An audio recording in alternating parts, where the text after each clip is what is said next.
Welcome back. Welcome back. Those of you returning from your breakout rooms. I'm Henry Goldschmidt. I'm the Director of Programs at the Interfaith Center of New York.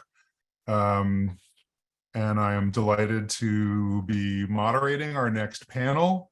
I see some of our panelists are joining me in being spotlit. Good to see you guys. We'll wait another moment or two for people to return to the main room from their breakouts, and we will start the next portion of the conference in just a moment. Annetta, do you know, are folks all back in the main room at this point? Yep. Okay, great. Then let's go ahead and have as much time as possible for this conversation. So again, I'm Dr. Henry Goldschmidt. I'm the Director of Programs at ICNY. It is my absolute pleasure to be here and to be part of this partnership with the Comptroller's Office.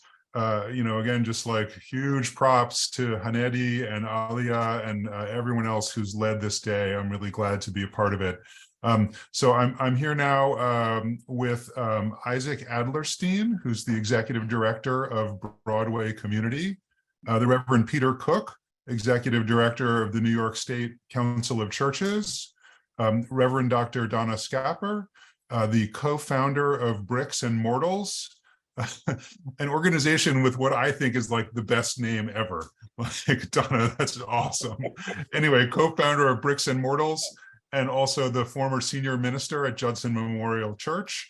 And finally, Annetta Seecharran. Annetta, I apologize if I mispronounced that at all, but I think Annetta Seecharran, the executive director of the Chhaya Community Development Corporation. I'm not going to introduce the panelists at great length. I'm not going to recite their bios, but I am going to put a link to their bios in the chat right now. So if you want to read a little more about their work, hop onto the Interfaith Center's website and read their bios. And now what I'll also do to get the conversation started is just ask each of our panelists to introduce themselves briefly. We're not going to ask them to give like long presentations. We'll have some questions and conversations in a moment. But panelists, if you could each just take a few minutes, tell us a little bit about your organization, how your organization addresses affordable housing issues, how you personally came to be interested or invested in these issues. And perhaps, if you feel it's relevant to your work, tell us a little bit about your religious or cultural background that you bring with you as a tool in your work. So let's just run alphabetically. I'll start with Isaac Adlerstein. Isaac, thank you so much for joining us. Thank you very much for having me, and good morning, everyone. I'm Isaac Adlerstein. I serve as the Executive Director of Broadway Community Incorporated up on 114th and Broadway. We have a faith-based stabilization shelter, one of just two in Manhattan. We have a soup kitchen, a food pantry, on-site medical services, computer lab, and a couple other programs that are in development. I've personally been involved with homeless services for about 7 years now. No big secret, but I'm actually just 24 years old. So going back to the time that I was in high school, I began coming into Manhattan regularly, and having grown up in a relatively sheltered community, I was not exposed to homelessness and housing insecurity on a large scale. So when the time came for me junior year to begin going into Manhattan regularly, I was just shaken by the number of our neighbors that were residing on the streets. Ultimately, that led me to the Interfaith Nutrition Network, which is the largest homeless service agency on Long Island. I ended up spending 5 years there, first as a volunteer and then as a staff member. And a little context on my religious background: I am an Orthodox Jew, and my faith certainly informs a lot of my work over here. And uniquely, Broadway Community is based in the Broadway Presbyterian Church. So this is a real interfaith operation. So happy to speak more about that later. Great. Thank you so much, Isaac. And now, again, just running alphabetically, let me ask Peter Cook to say hi and tell us a bit about yourself. Hi, everyone. It's just great to be part of this conference and to work with the Interfaith Center of New York, which does such great work. My name's Peter Cook. I'm the Executive Director of the New York State Council of Churches, and I'm also Vice President of the Interfaith Affordable Housing Collaborative, which partners with Bricks and Mortals, the Interfaith Assembly on Homelessness and Housing, and the Council of Churches to give forgivable loans to congregations to secure legal help and architectural help before they start engaging the city or a developer. So I come out of somewhat of an affordable housing background. Growing up, my father was in affordable housing finance.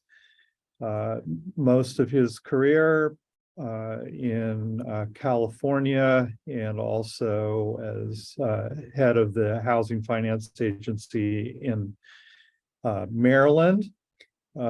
So it's been sort of in my DNA for a long time. I feel his passion in my work every day, even though he's no longer with us.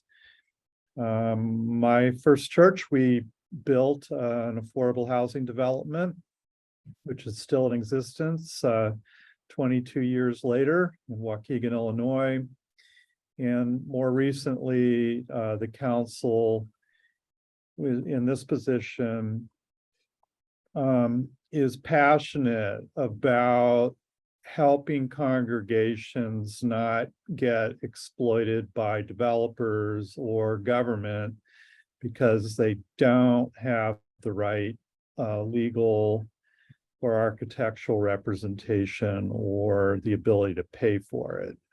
So this got started because unfortunately congregations unwittingly get into deals with developers before they know what they're doing, or start talking to the city before they know what they're doing and end up being sorry later. So we're trying to become experts in that process. Right. Thank you, Peter. And now, Donna Schaper, can you say hi and tell us a bit about yourself and your work? Yes, hello, how are you? Bricks and Mortals started about 5 years ago because Judson Memorial Church needed to figure out how to survive. Our beautiful building, our growing congregation, which was never going to be able to deal with the deferred maintenance. And so we modeled the hyper use of sacred spaces. And it was so much fun to do that. And it did not resolve all of our deferred maintenance problems, but quite a few of them. But most importantly, it was able to service the community and to model behavior which showed how important and beautiful it is when congregations and communities work together.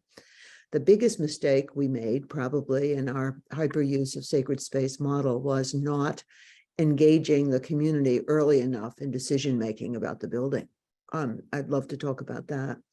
My own background is a Missouri Synod Lutheran, and when I was a kid at age 6, the pastor came to stop my father from beating up my mother. And when he did that, I experienced the presence of the divine in my house. And I said, I'm going to be a pastor and I'm going to keep little girls safe. So I am radically invested in congregations because they gave me my life. And I did start baptizing my dolls and giving them communion. And both of my grandmothers said, no, that's silly. But I said, let's do it anyway. So I love churches and I love what they're becoming. Thank you. And look, it's a pleasure for me to hear about all of your individual backgrounds and the moments that brought you to this. But Donna, I just really want to flag like that the story of the pastor coming to support your family in that way is so profound, and it speaks exactly to the sense of safety and sacredness in the home Yes. Comptroller Lander had addressed earlier, and that, lies at the kind of spiritual dimension of creating affordable housing. So thank you for sharing that. And finally, Annetta Seecharran, can you tell us a little bit about Chhaya CDC and about your background? Yeah, so Annetta Seecharran, and it's My apologies. Chhaya Community Development Corporation. I should tell you what Chhaya means. Chhaya in most of the North Indian languages means housing, I'm sorry, shelter or shade. And I think that very much defines who we are as an organization. Our mission is to build power, housing stability, and economic well-being of the South Asian and immigrant Indo-Caribbean communities. Sadly, despite the immense housing needs of our community, Chhaya remains the only organization in New York City, and as far as we know, nationally, dedicated to addressing the housing needs of this particular population. We've been around for 23 years. We're small but mighty. We started organizing around tenant issues. We were seeing community members being taken advantage of because they didn't know their rights. And that expanded to homeownership. Our community members, just like every community, aspires to own their own home. And as you all know, the homeownership process is a daunting process. And so fast forward, we have one of the largest first-time homebuyer programs in New York City.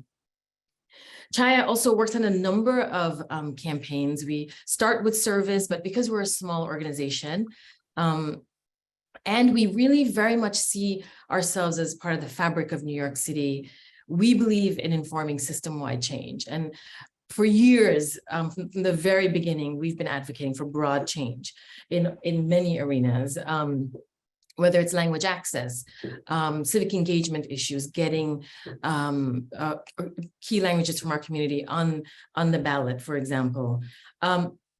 And most notably, initiating the basement legalization campaign 15 years ago, and leading in issues like community land trusts in Queens. So that's sort of an overview of Chhaya. I'm an immigrant. I'm an immigrant from Guyana. I'm of Hindu origin. I'm a very proud Hindu. The one thing I want to say about my faith and how it plays out at Chhaya. So I should define the South Asian community for you. It's probably as diverse as New York City, the entire New York City cultural landscape. At Chhaya, we speak 7 different languages. We're second migration Indians like myself, who were part of indentured, the descendants of indentured servants that went from India to the Caribbean, as well as Africa. We hail from Afghanistan all the way down to Sri Lanka, the Himalayan communities, incredibly diverse. And within that diversity is a diversity of religions.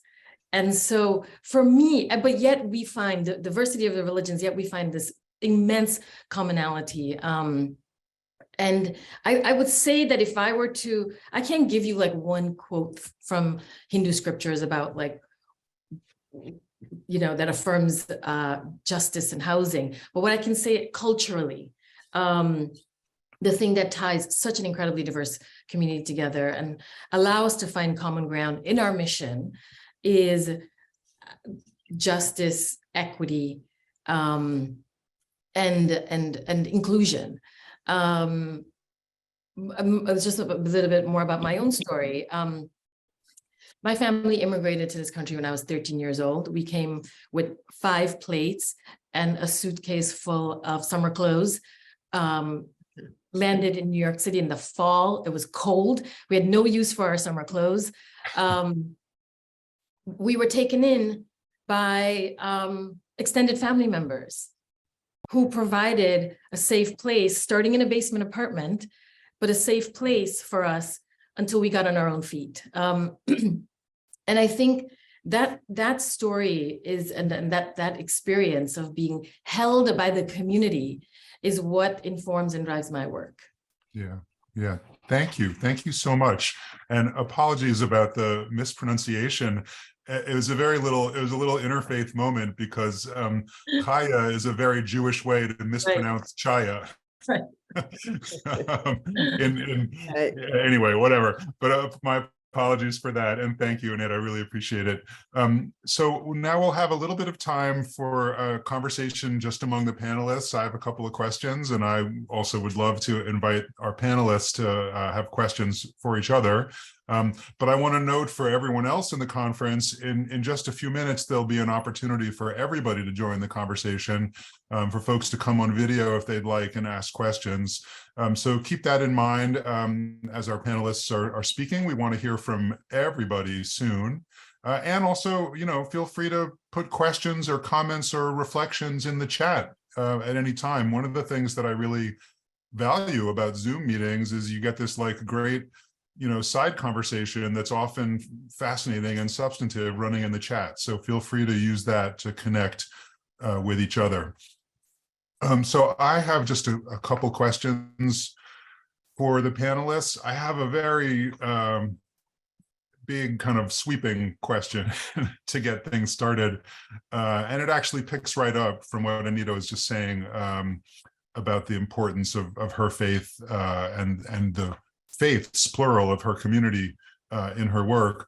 So one of the things that we try to do in ICNY's Marshall Meyer retreat series is to place the policy issues facing the city in broader, or maybe say deeper, ethical or spiritual contexts, and then to look at those ethical or spiritual issues from diverse perspectives.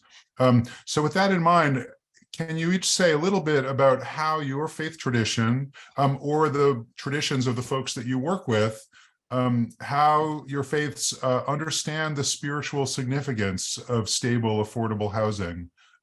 What Brad Lander described earlier as the sacredness of home, the deep human impulse that had his kids like tattooing a picture of his stoop. The sacredness of home. Why does it matter on a human level for all New Yorkers to have a place to call home? Are there teachings or values or stories from your tradition that speak to those issues? And how have these traditions inspired your work? Let's actually maybe go kind of backward alphabetical. So I'll start with Annetta again. But also I just want to let our panelists know, I don't want to just have this be like a round robin of comments. After I'll give you each a chance to address this question, then I'll ask you each to kind of reflect on each other's answers. So keep that in mind. Annetta, go ahead, please. Well, I feel like I started to answer that question in my introductory remarks. I can just elaborate a little bit more. Again, I don't, while I'm Hindu, I don't really represent one faith in the work I do. And we are Muslims, we are Buddhists, we are Christians, we are, we're Jews, and Hindus, we're everything at Chhaya. And it is remarkable to me that we find commonality. And I think it's really, for me, it's a human commonality about what's right. It's just like integral into our humanity about what's right. And I would say that it's really about housing as a human right, ultimately. That I think any one of us, it's indisputable that is, something that resonates profoundly. And I think, probably somebody here has done the research of looking at specifically the different faiths and the specific, references to that notion. But I'm quite certain that it exists across, and I see it every day in the cultural ways in which it shows up in my work, in Chhaya, in providing shelter and shade for all of us. And within the diverse South Asian community, it's interesting. I would like to know the extent to which homelessness is an issue within our community. I know it exists. What I will also say at the same time, that we know that parts of our community has the highest overcrowdedness in New York City. We take each other in. We come from our villages, and some friend of a friend of a friend will take us in for as long as they need to get us on our feet. And I think it's that same cultural notion that extends into how we go about our work at Chhaya. Yeah, thank you. And I just want to clarify, I don't expect any of you to somehow single-handedly speak on behalf of your whole faith tradition. And I love and appreciate, Annetta, that your organization works across faith lines, as I'm sure all of your organizations do.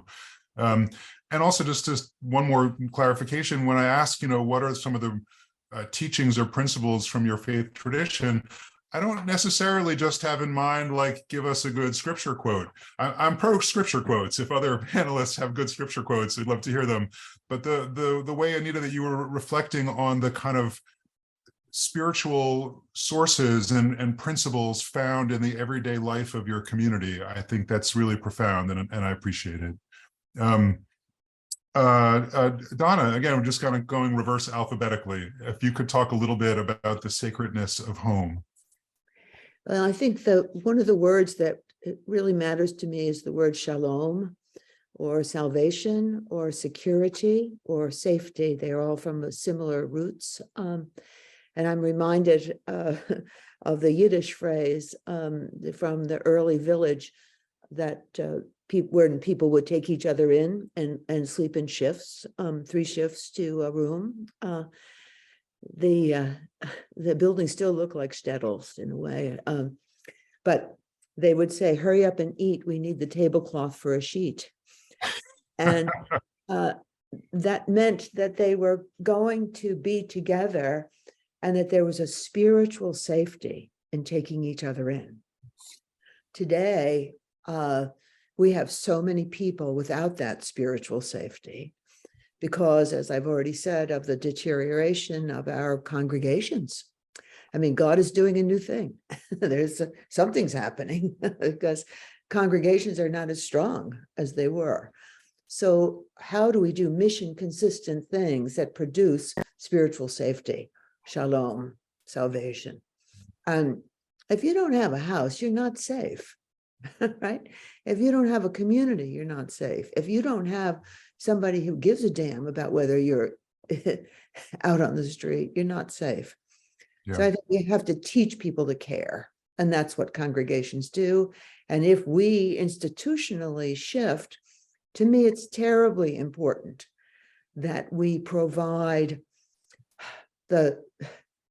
something like housing because we want to, because we have to. And that comes from my tradition in my communities, who also took each other in.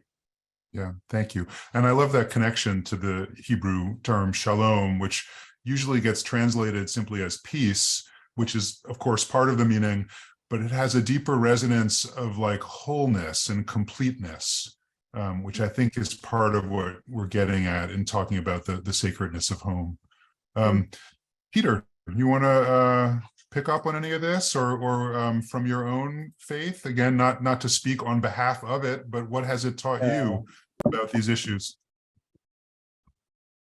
Well, I think a formulation for my own theology is that we discover the Christ through the relationships that we build with one another. And particularly when we get into the area of housing, the way our zoning laws are constructed, and the way we go about financing affordable housing, it doesn't many times facilitate community or relationship building. When you look at the question of redlining, for instance, which took large swaths of our communities and denied them access to credit just based on their race, that pattern of segregation persists to this day, even though redlining is now outlawed. And what this creates is what Mindy Fulev calls the sorted out city where we are separate from one another. And in our separation, some of us have a great deal of wealth and others live very precariously.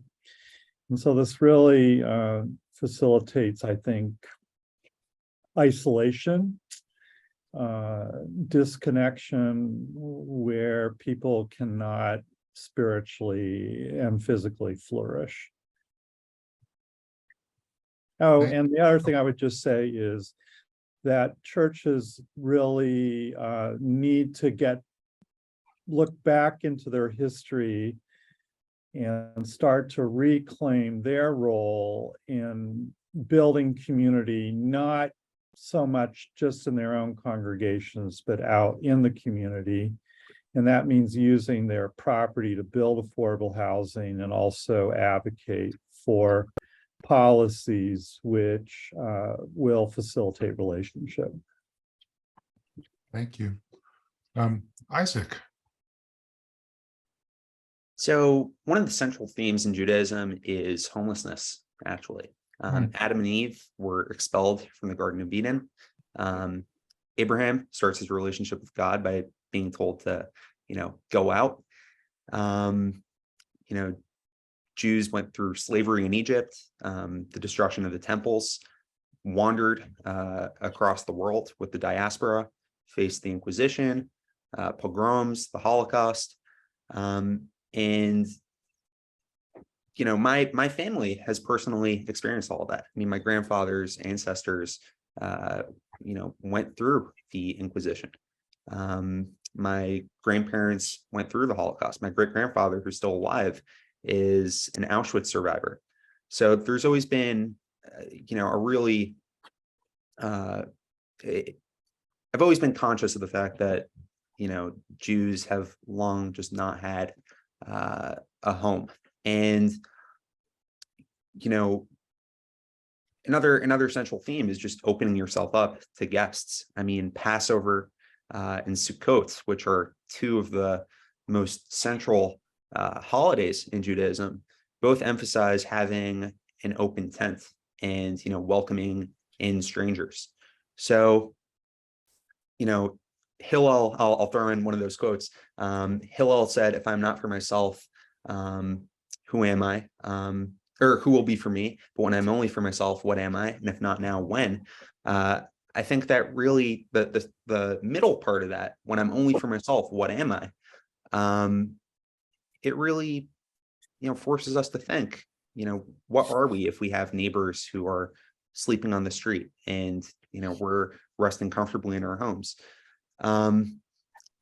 So that's how my faith really informs my approach to this work. Thank you, Isaac. And so, as I said earlier, I want to take a moment and kind of throw this back to all of you. I don't want this just to be like a kind of round robin. Is there anything that you all panelists heard in each other's remarks that jumped out at you? Any, if we can go like kind of full interfaith on this, like any similarities or differences or resonances between what each of you shared? I mean, it's absolutely true, as Annetta pointed out in framing this, that, there's just a fundamental human rights dimension to this, like regardless of your faith background, cultural background, whatever background, housing is a human right. Mm-hmm. But there are different ways that right and that moral imperative is framed or understood in different traditions. So, and you each kind of voiced it in overlapping but sort of different ways. So I wonder if any of you were struck by differences or similarities in what other panelists were saying. Feel free to just jump in. Yeah, I'm happy to start off. I was really struck by Annetta and Donna's remarks on the importance of community. And, many folks who are experiencing homelessness just do not have the same social support network that many of us do. If one of us found ourselves in a place of need, in all likelihood, we could probably count, how many people would let us sleep on their couch or give up their guest room for a little while. So I think it was, really wonderful just hearing Annetta's, personal anecdote of, when she came into the country and, how the areas that Annetta works in are really densely populated. And then Donna, with the emphasis on, the transition between a tablecloth and a sheet, that people were cognizant and willing to, sort of give up resources so that everyone was taken care of. I think that was really beautiful. And can I also add, it's like interfaith dialogue, New York style, when the Christian pastor is giving Yiddish proverbs. I love it. I have to say that confused me for a bit. Right. Oh, confusion is good. Yeah. I just assumed because I was Hindu and I was totally ignorant about all of it. Everyone in New York has Yiddish proverbs. Any other comments or reflections on each other's remarks? Well, I was really struck, Annetta, by your comment about how people in New York would just open their homes and welcome people to come and stay with them until they get on their feet, and that sense of connection and hospitality and agency, I think, is really compelling. It's not a replacement for massive amounts of production we need to build affordable housing and addressing people at all income levels and their need for housing. But when you're trying to navigate a pretty difficult shelter system, for instance, to get started, that sense of opening one's home, to me, is quite compelling. Yeah. And there's an interesting tension there, right? On the one hand, it's this profound act of, hospitality is a term that Isaac used as well. And it is a safety net for a lot of people. On the other hand, Annetta said before, her community suffers from real overcrowding of housing. So that's the flip side of that deep hospitality, is that as a sort of policy matter, like, our city should not be relying on people's friends and loved ones being willing and able to take them in, although it's such a profound moment when that does happen. I guess I really, my favorite of all the forms of social housing is accessory housing. And the reason is that I think there's a profound loneliness to many people who live with too much space and too little community. And I also think that it's not altogether pleasant to have somebody on your couch for a long time. I had the privilege of having a big parsonage for 15 years in New York City. And the only thing I could think of to do with it was to let people stay in it. Because there were just two of us in a 4-bedroom, 2-story brownstone that Judson's owned forever, that started as a missionary house, and where women missionaries who were on furlough in the American Baptist system would come and live there. And so it was kind of set up for that kind of living, small but what we needed was to put in 2 more bathrooms, which we did. To make it comfortable and to encourage ourselves wanting to do it. So accessory housing, I've been on Long Island the last 2 years in a very small congregation, that the main issue that they have is, I need somebody to take care of me, but I don't know how to get them in the house, and people have to travel 40 miles just to be my home helper or my aide or my nurse or my assistant or my lawnmower and all these things. And I think accessory housing, if we could normalize more of it in New York, even though, of course, conditions are more crowded in New York, but make it a thing where people learn how to live with each other as roommates. Which obviously people do in their 20s and 30s regularly, but they don't do it across generational lines. which I think would really be a community builder plus reduce some of the pressure on housing. Yeah, thank you. If I may, Oh, sorry. Yeah. Yeah. I just Peter, wanna go. follow- Annetta, sorry. Just quickly following that, I'm so glad that this came up because this is one of the topics I wanted to raise. I think that I really one of the things that I think we need to be thinking from a policy perspective as well as from a community perspective is how do we formalize co-housing in New York City, and how do we make that part of the suite of solutions that we are putting forth? Because I couldn't agree more. I think with every one of the panelists talked about cohesion and connectedness Right.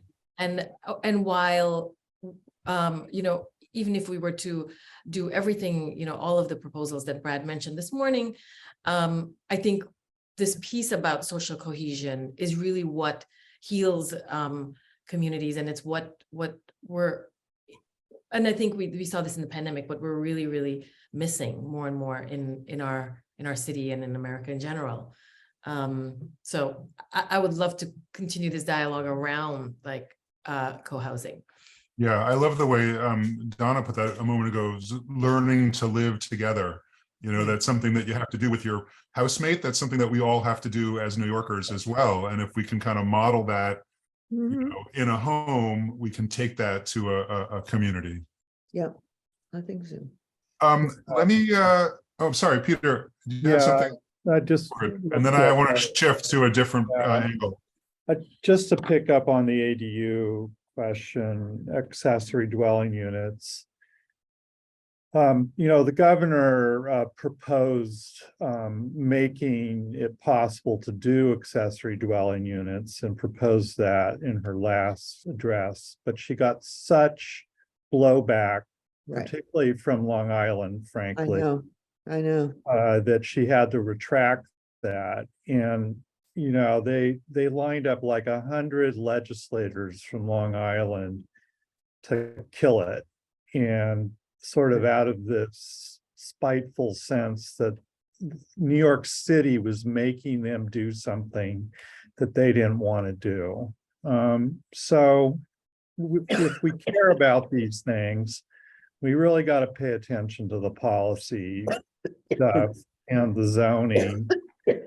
Again, it's a formidable battle that churches need to enter that fray. Mhm. Yeah, Yes. thank you. Isaac, but very, very briefly, because I have one other question, and then I really want to throw this open to the whole community. Just wanted to point out, I put a link in the chat for the New York Foundation for Senior Citizens, and they do have a home sharing program whereby folks could sign up to be a host or a guest. So that's something we could all distribute. That's great. Thank you. That's great. And actually, our conversation has already sort of started to shift in the direction that I'm about to nudge it. So, this is going to pick up on some questions, going to pick up on some things that you've already been raising. But I want to shift from the kind of broader, like spiritual and ethical principles to the very like nuts and bolts practical side of faith community leadership. I wonder if you can each say a little bit about any particularly effective strategies that you've seen, just like concretely, what are some of the ways that local congregations or faith-based organizations have worked to create or secure affordable housing? And we're not going to be able to cover everything, but if there's just like one or two examples that pop to mind of like things that you've seen in your local communities that have worked. And is there a particular role, a distinctive role for faith leaders and faith communities in the fight for affordable housing? What I'm really trying to get at is what are some of the ways that all of the conference participants on Zoom this morning can address these issues in their own communities? I don't have any particular order for this. If anyone wants to jump in, that'd be great. Isaac, I see you. I'm happy to start. Yeah. I think the most important thing is to establish trust with the goal of establishing community. And I think that there are many different ways that a congregation could do that. But I think one of the more easy barriers, or one of the more easy approaches, is food.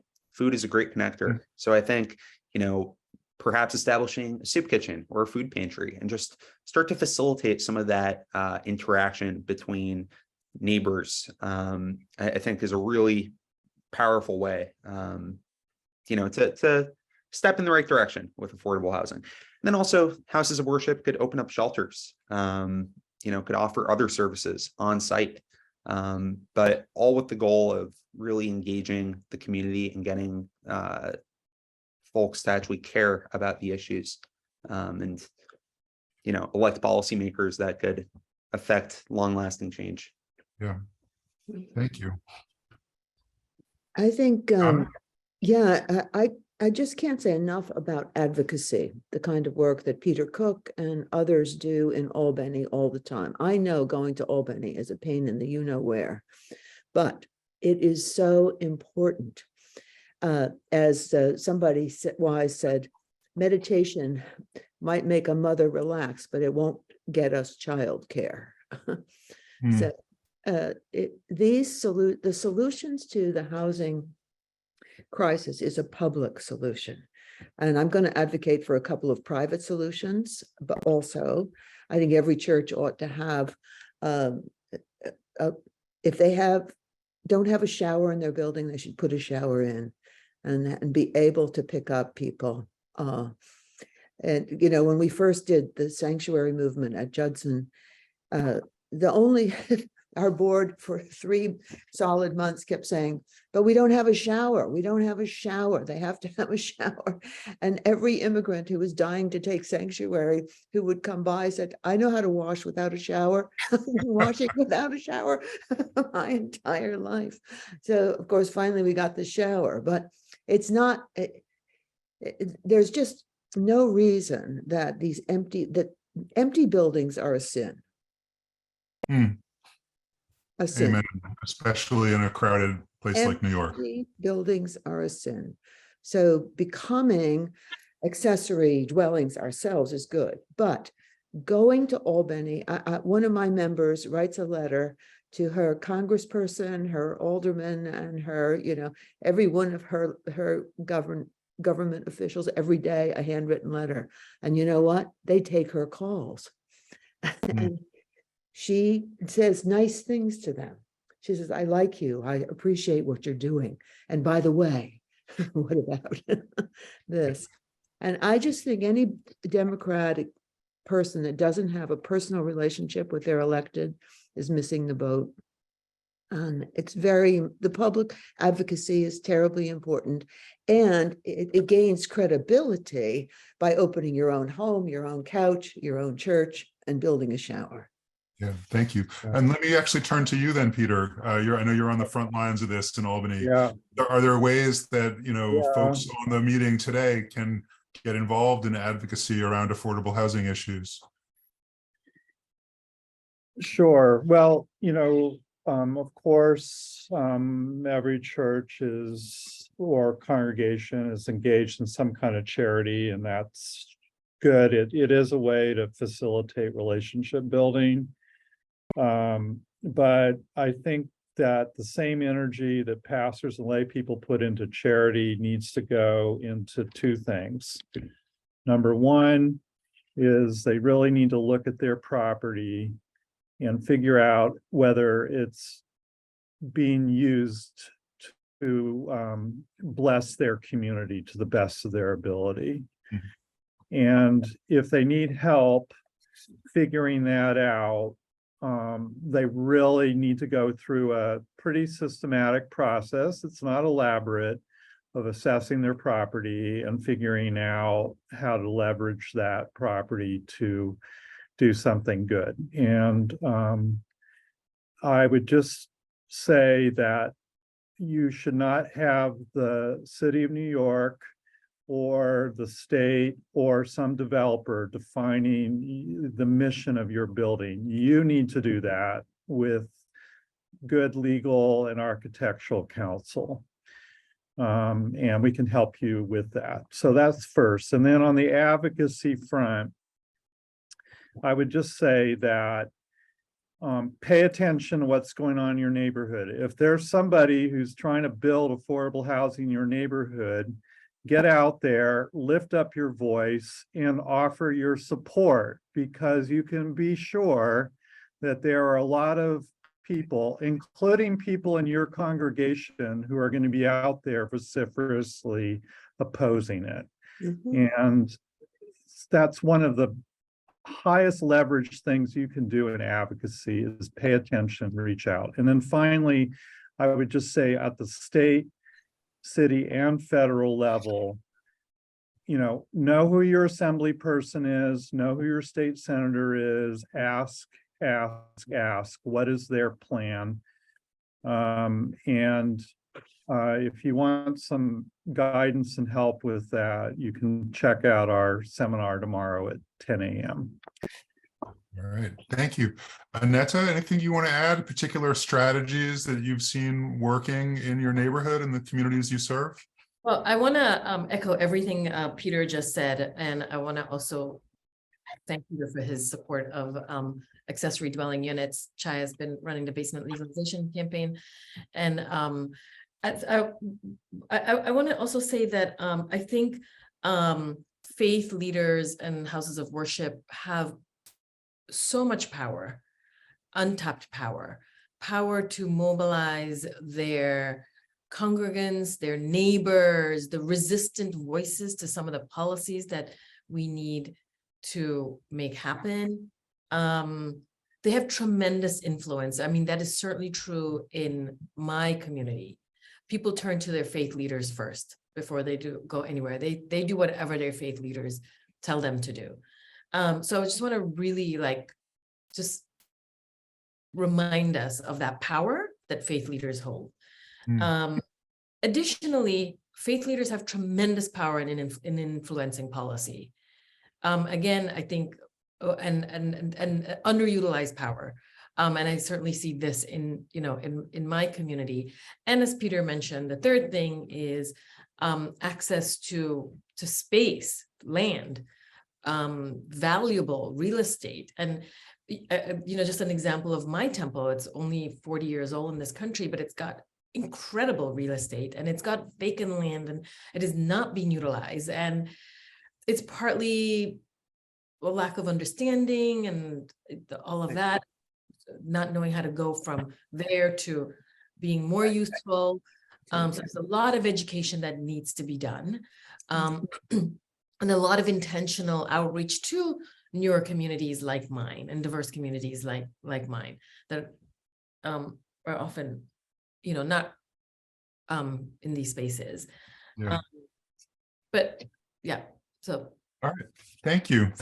And now we have I would say about 15 minutes left, and I want to throw this open to absolutely everyone in the conference. If you would like to ask a question on camera, you can use the raise hand feature, which is under the reactions button at the bottom of the screen. If you raise your hand, I can recognize you and bring up your video to join the conversation. If you'd rather not come on camera, feel free to drop a question in the chat, and I'll convey as many of those as I can to our panelists. If you do come on camera, please remember, be as succinct as possible. We're looking for brief questions and observations, not long manifestos. There is a place for long manifestos, but this is not it. I see Mark Greenberg from the Interfaith Assembly on Housing and Homelessness. Let me spotlight you, and I think you can unmute yourself. And Mark, what's on your mind? Thank you, Henry. Well, first, I just want to say it's so great to see all of you. And this is a wonderful conversation. I think I was brought to tears a number of times. And I just love Donna's idea of re-envisioning what an accessory housing unit is. That it's really a way of allowing someone who's there in your life to live close, so they don't have to travel 30 miles to come and help you. But I think what that says to me is, how can we help our brothers and sisters to envision what our community looks like when we're inclusionary, when we include others who are different than ourselves? Because I think the real challenge is, how do we deal with the other?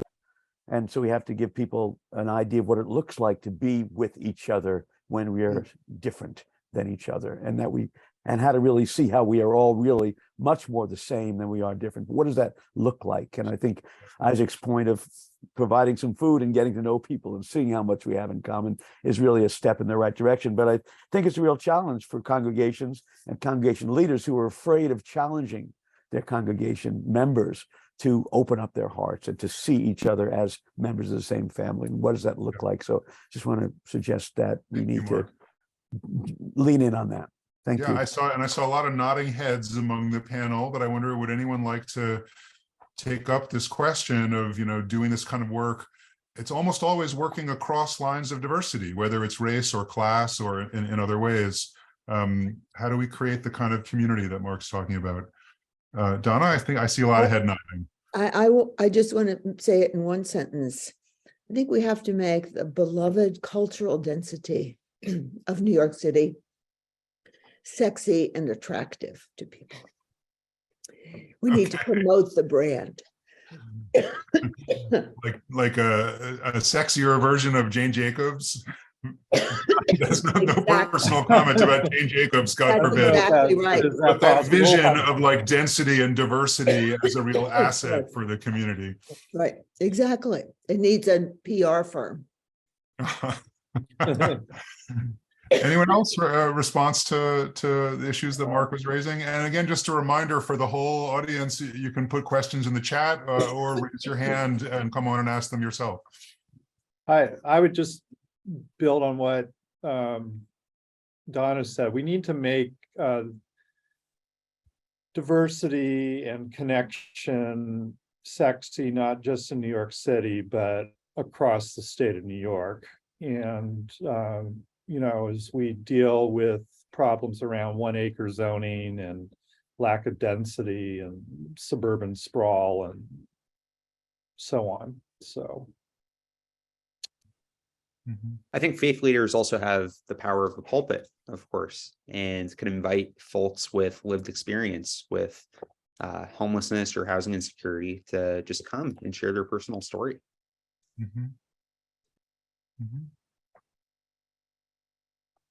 Other questions? Again, feel free to raise your hand and I'll bring you up on screen.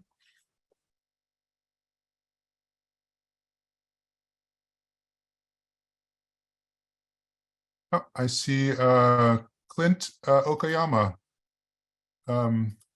Please, what's on your mind, Clint? Hi, everybody. Thank you all for your work. And thank you for inviting me into this. Just to respond to Mark's and Donna's envisionment of a dense diversity, as an individual impact investor, I'm trying to create deeply affordable LGBTQ elder homes. And I'm very interested in bringing my energies and resources to any land that you'd like to develop. Of course, I definitely agree with what Peter says, and that your house vision has to be the lead. But so, as an individual investor, how would I best take a next step to creating this? How do I figure out which of all of these touch points should I go for? That's my question. Thank you so much. Sure. And also, if I could add another thing that I heard in Clint's question, we haven't really talked about the particular challenges for housing faced by LGBTQ New Yorkers. So if anyone has experience working with that community or those communities, that'd be great to add as well. yeah, I would just say that every congregation needs to do a discernment to figure out kind of what its purpose is and what its unique purpose is of how they care for their neighbors. And that question is going to get answered in different ways. But what a lot of churches do, or congregations, is they don't look at all their options, but they get sort of taken in by a shiny object that says, oh, if you do this, this is going to be your salvation. And that may or may not really be the case. Yeah, it might be, but you need to be able to critically evaluate it and have some non-cumbersome, clean process, not a 2-year planning process, but a place for, some conversation to think about all of your options and put your property and your community on the table of that conversation. Yeah, thank you. Other responses to Clint? Like what's the first thing that he should do?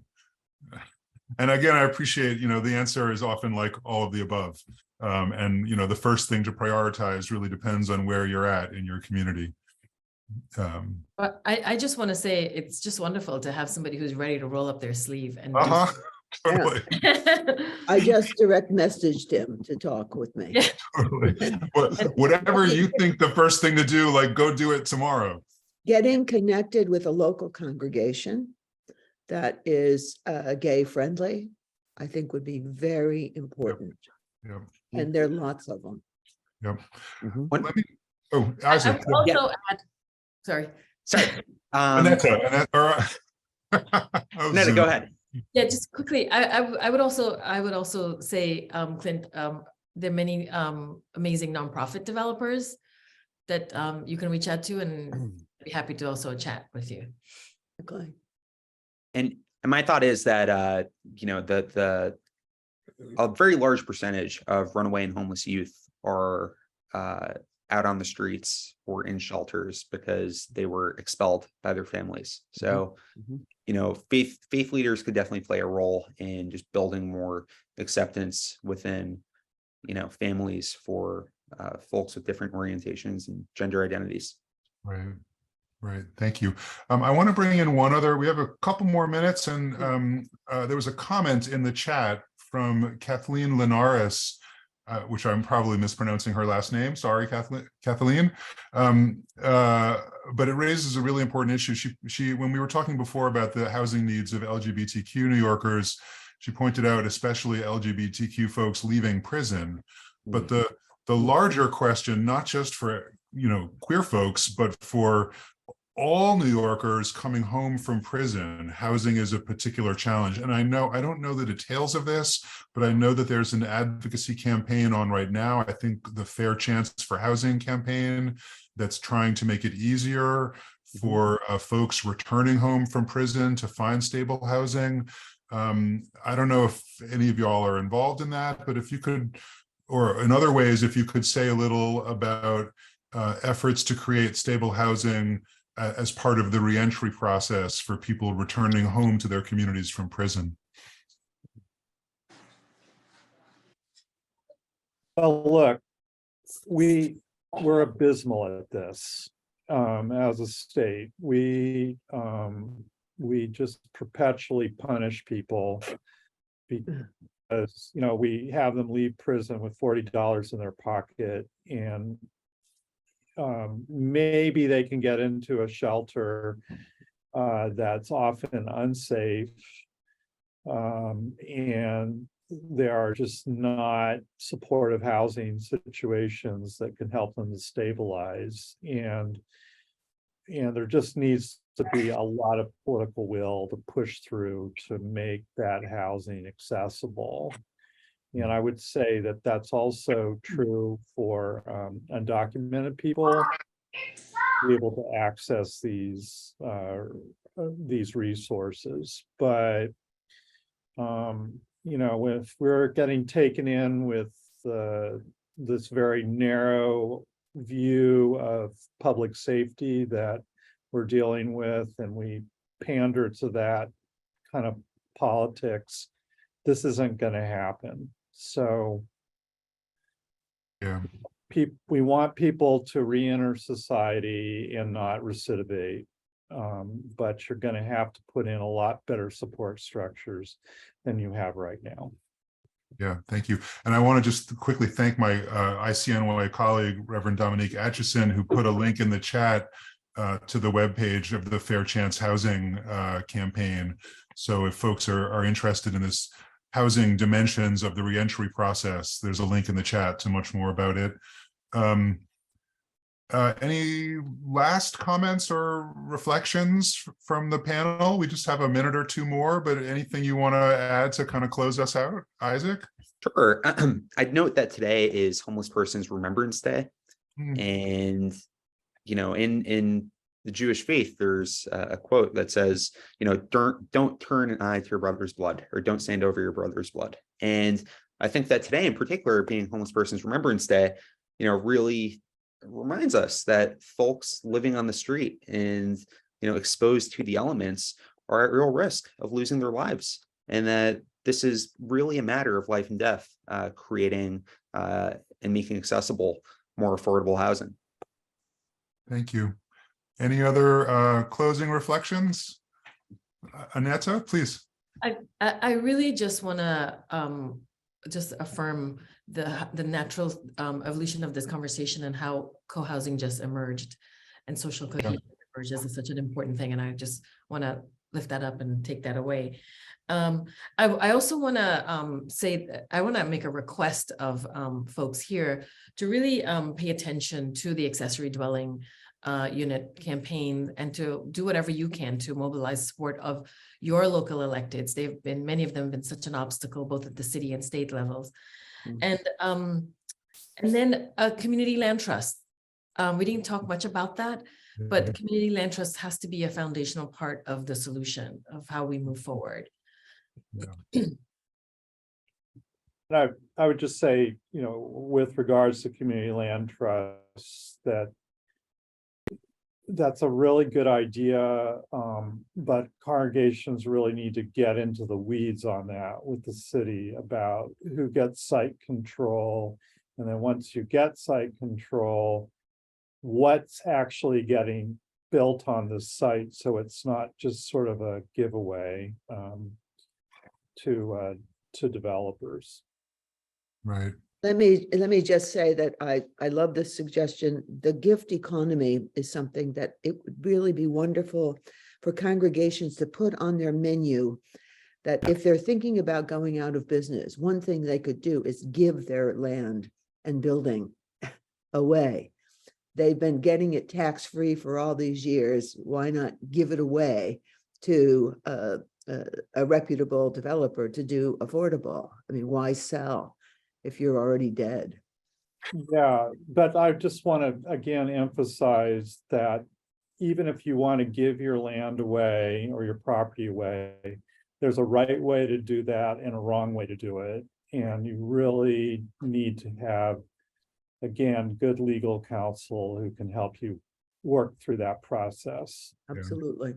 Yeah, thank you all. And I'd say that last little exchange to me exemplifies a big part of what I love about this panel and what we try to accomplish in the Interfaith Center's programs like this. Is we started from like the sort of deepest ethical issues of like the gift economy and, how to like the spirit of generosity that like animates faith communities' contributions to society. And then we also went right from that to the very practical, technical questions of like, get an attorney and make sure you do it in the right way. And this whole conversation, I've just enjoyed it immensely. And I love that we've moved back and forth between like deep spiritual and ethical questions and very concrete sort of practical tips and guidance for our communities. So thank you all so much. Again, to all of our panelists, really much appreciated. It's been a pleasure for me, and I hope it's been helpful for everyone else in the conference.